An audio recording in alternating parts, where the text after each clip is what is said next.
Cliff Burton is sitting at a corner table in a dimly lit Chicago bar when the man in the expensive suit slides into the booth across from him. "So you're the famous bass player," he says with a cold smile. "I heard about your brother. What a shame he couldn't stick around to see you make it big." What happens in the next 30 seconds doesn't just silence the entire bar, it shows everyone present what real strength looks like when it's tested by pure evil. Chicago, Illinois, November 1985, 11:30 p.m. Metallica has just finished their set at the Metro, a legendary venue on North Clark Street. The show was electric, one of those rare nights where everything clicked perfectly. James's rhythm guitar cutting through the mix like a chainsaw, Lars's drums pounding with sledgehammer force, Kirk's lead guitar soaring like a fighter pilot in aerial combat. But it was Cliff's bass that truly dominated, turning the Metro's concrete floors into a seismic testing ground for low-end frequencies that seemed to rearrange everyone's internal organs. The crowd had been rabid from the moment Metallica took the stage, hungry for the kind of raw, unfiltered metal that this band delivered better than any group on the planet. 800 bodies pressed against the barrier, sweat-soaked hair flying in perfect synchronization with every crushing riff, fists pumping skyward in salutes to the gods of heavy metal.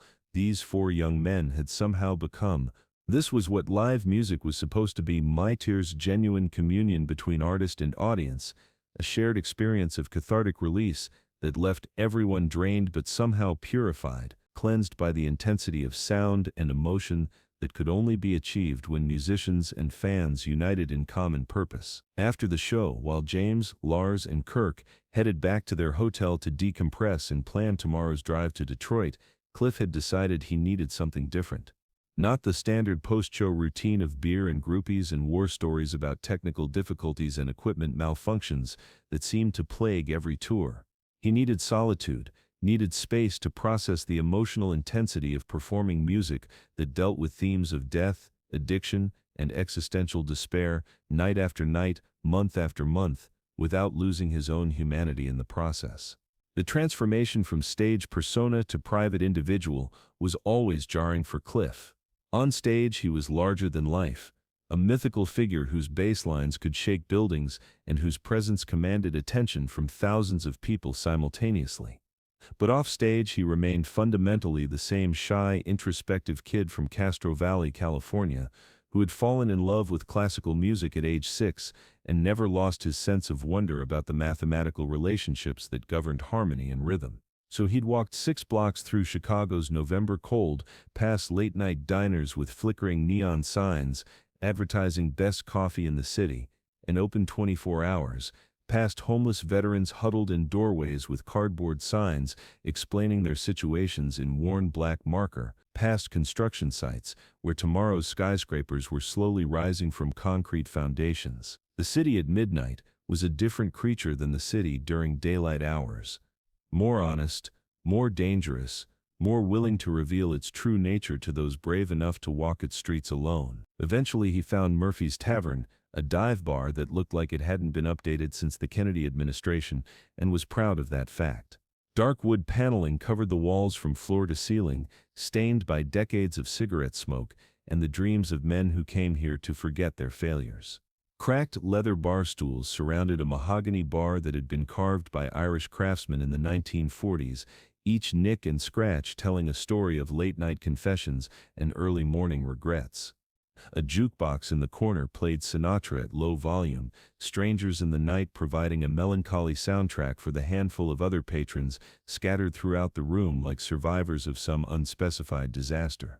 Dark wood paneling, cracked leather bar stools, a jukebox in the corner playing Sinatra at low volume, the kind of place where people came to drink alone and think about roads not taken.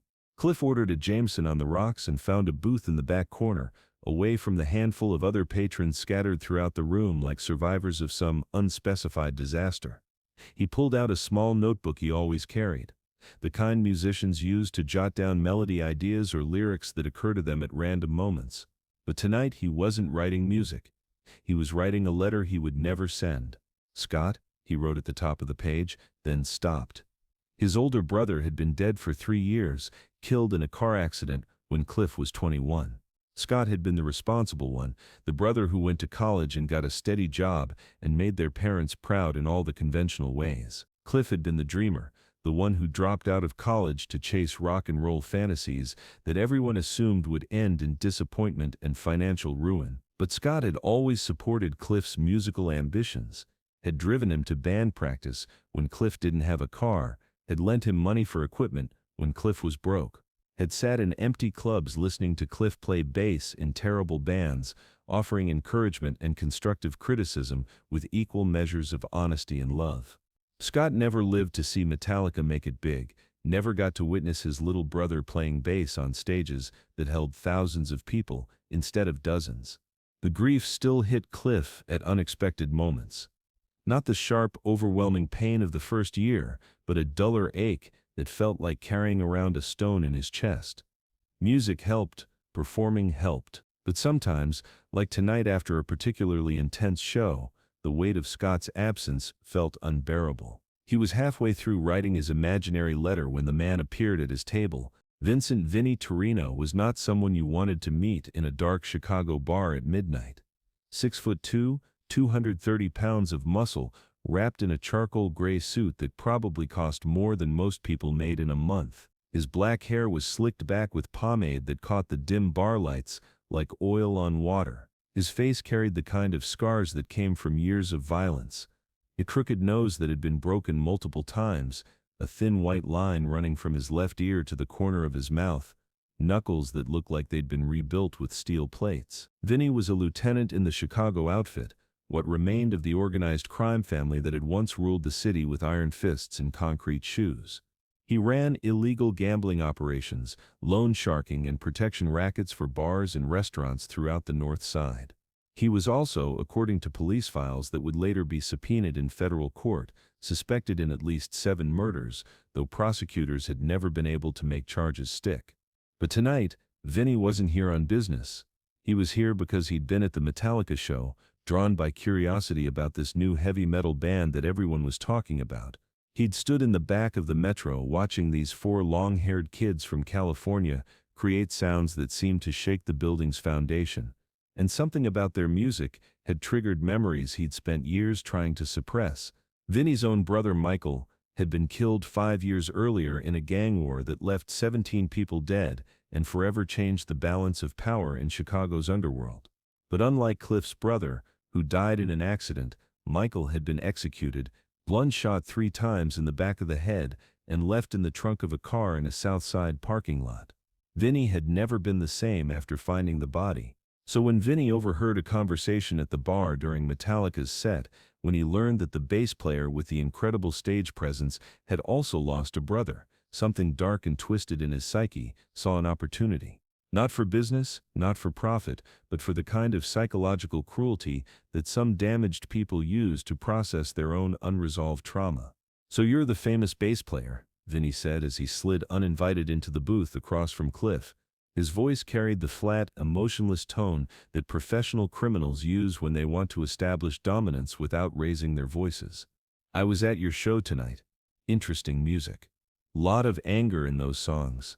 Cliff looked up from his notebook, taking in the expensive suit, the predatory smile, the way this stranger carried himself like someone accustomed to being feared. Every instinct told him this conversation was heading somewhere dangerous, but he also knew that showing fear would only make things worse.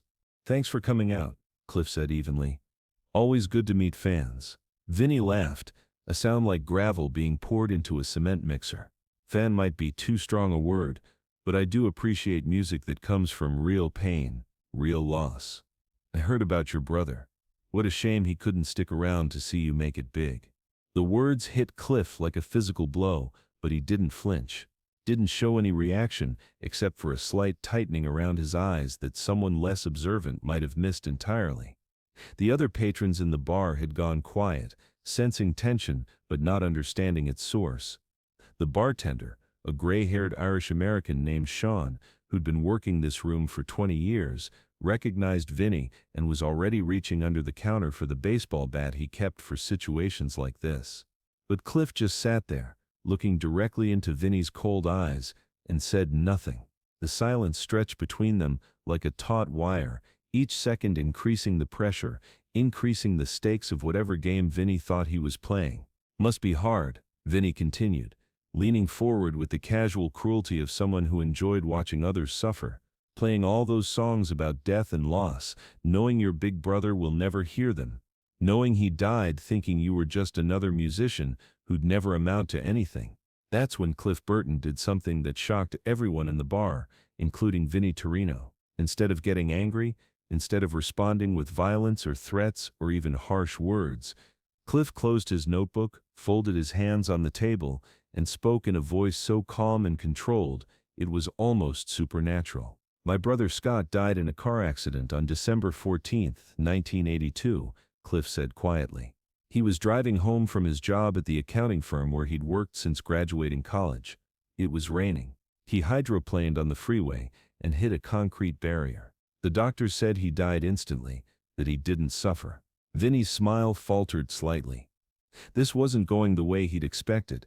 People were supposed to get angry when you attacked their dead family members.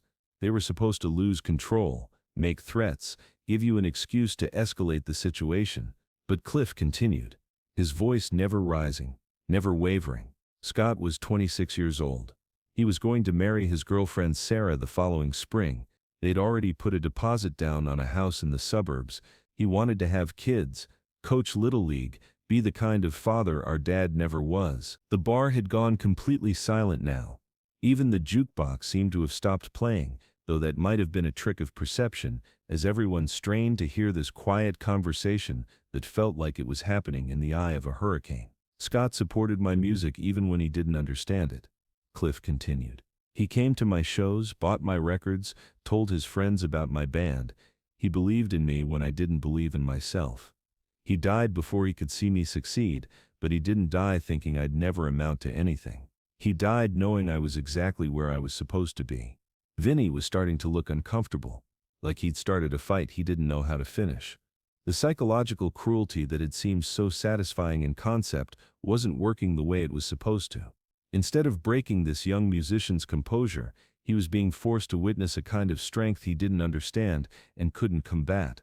"What happened to your brother?" Cliff asked suddenly. The question caught Vinny completely off guard. In his world, you didn't ask personal questions about family tragedy. You especially didn't ask crime bosses about their dead relatives. It was a violation of protocol that could get you hurt or killed. But something in Cliff's tone, something in the genuine curiosity and compassion in his voice, made Vinny answer honestly. "Shot," Vinny said after a long pause. "Execution style. Someone in our organization betrayed him to a rival family. I never found out who." "I'm sorry for your loss," Cliff said, and he meant it. Losing a brother changes you, makes the world feel different, like there's a piece missing that you can never get back. Vinny stared at Cliff, completely thrown off balance. No one had expressed sympathy for Michael's death in 5 years. In his world, violent death was an occupational hazard, something you were expected to avenge or ignore, but never to grieve openly. "What's your point?" Vinny asked, but the hostility had drained out of his voice. "No point," Cliff said. "Just recognition. One brother to another. The pain doesn't go away, does it? But using it to hurt other people doesn't honor their memory. It just spreads the damage." That's when something unprecedented happened. Vincent Torrino, a man who had built his reputation on violence and intimidation, who hadn't cried since he was 8 years old, felt tears forming in his eyes. Not because he was sad, but because someone had seen through his anger to the grief underneath, had recognized his pain without trying to exploit it or fix it or make it go away. "I didn't come here to talk about my brother," Vinny said. But his voice had lost all its menace. "I know," Cliff said. "You came here to hurt someone because you're hurting. I understand that impulse. I've felt it too, but causing pain doesn't reduce your own. It just creates more pain in the world, and there's already enough." Vinny sat there for a long moment, staring at this 23-year-old bass player who had just diffused a situation that could have ended in violence simply by refusing to respond with the anger that had been expected. This wasn't weakness, Vinny realized. This was a different kind of strength entirely. "How do you do it?" Vinny asked finally. "How do you carry that weight without it destroying you?" "Music helps," Cliff said. Having something to create, instead of just something to destroy, and accepting that grief is love with nowhere to go. My brother is dead, but my love for him isn't. So I try to honor that love by being the person he believed I could be. Vinny nodded slowly, processing words he'd never heard before, but that somehow made perfect sense. He reached into his jacket, and for a moment, everyone in the bar tensed, expecting a weapon.